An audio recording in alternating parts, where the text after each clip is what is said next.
Thank you, Mr. Chairman. Secretary Meyer, General Fenton, General Haugh, thank you for your service to our nation. You are responsible for stewarding that portion of our nation's military that often operates in a gray zone between peace and war. But the actions those men and women under your command execute every day are extraordinarily effective and can even be decisive. General Fenton, with regard to special operations, they're also very dangerous.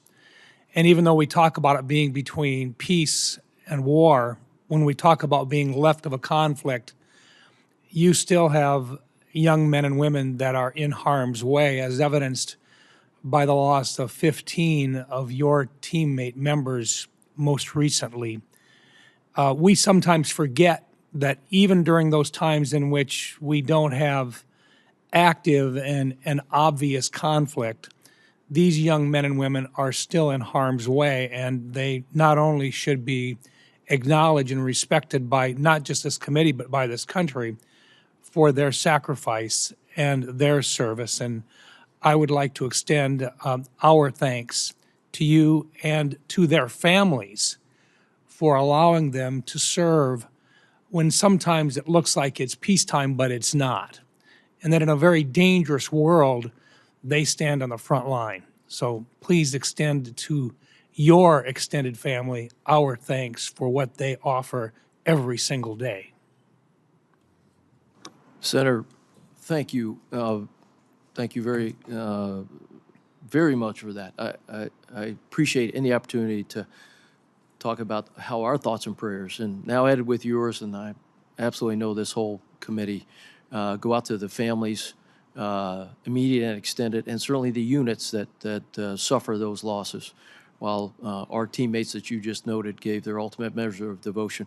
I think I add to that first, as I mentioned in my opening, that is our sacred obligation to watch after those families, stay committed to them in the way that you would absolutely expect of us, and we execute, and we're incredibly honored to do that. On top of that, it is to continue to always and safely and deliberately do the type of training we know they will see in their activities in combat or overseas, and to do that in a way that really gets after one being almost a protective wrapping around them as they go forward, so they're that good that whatever they see downrange pales in comparison. So all that more. Thank you very much for that, Senator. Thank you, General. And look, our responsibility here is to provide them with all of the tools and support that they need so that they are never in a fair fight, that they always have, at every opportunity, the upper hand wherever possible. But nonetheless, it is a very dangerous world. And part of what we sometimes talk about here, we forget this has a real world impact. And I'm going to go right over to General Haugh now, because I appreciated your comments about a part of the law that sometimes gets lost in the politics of the day, and that is the reauthorization of 702, which is part of the FISA law that was put in effect in order so that we could fight terrorism, and so that our young men and women knew exactly what they were getting into whenever possible when they were in harm's way. General Haugh, you mentioned that it was critical that we reauthorize 702, but I think sometimes in an open setting, as the senator from Virginia indicated, we don't get a chance to talk about how critical this is. And I just like, you're responsible for cybersecurity and about what happens in terms of our fight. Talk a little bit about what 702 does and what it does not do to the American public. Misinformation is rampant when we start talking about 702 and the fact that some people think that we spy on American citizens. Can you clarify what is legal and what is not legal to be collected under 702 provisions? Yes, Senator. And I think first, I'm really comfortable talking about this in an open setting.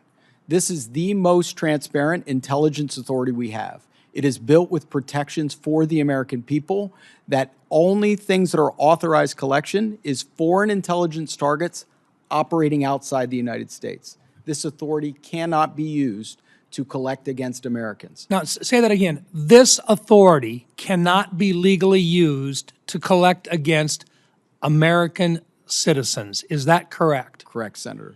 And as we collect information against foreign intelligence targets, the way we then operationalize that into intelligence reports is we query that information. So we ask questions of the information structured in a way to ensure that we're not bringing back any information that was about an American that may have been incidentally collected. But there are times when we will do queries about U.S. persons. I'll give you an example from cybersecurity. So if we see that China attempting to hack something in the United States, and we want to really quickly maneuver to stop that threat, and we see that there's a U.S. company that is the target in our foreign intelligence collection, we would then query on that company, on their IP address or on specific things we've seen China target.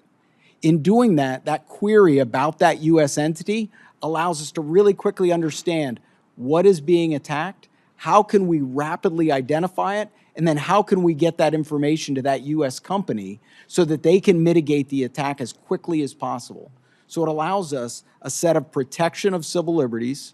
It allows us to ensure the privacy of Americans, and then it has oversight built in from the executive branch, the legislative branch, and from the courts to ensure that we're using it properly. And if there is ever a misuse of that authority, there are specific provisions in the upcoming bills that mandate civil and criminal penalties. We take every incident very seriously. We report it to Congress, and we hold individuals accountable if there's misuse.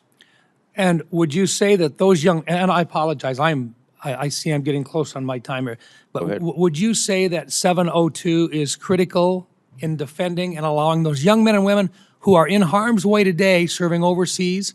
Does 702 help to protect them in their day-to-day operations against our adversaries? Absolutely, Senator. When we go to closed session, I'll give you a very specific example from the last 2 months that has saved lives. Thank you. Thank you, Mr. Chairman, for your indulgence.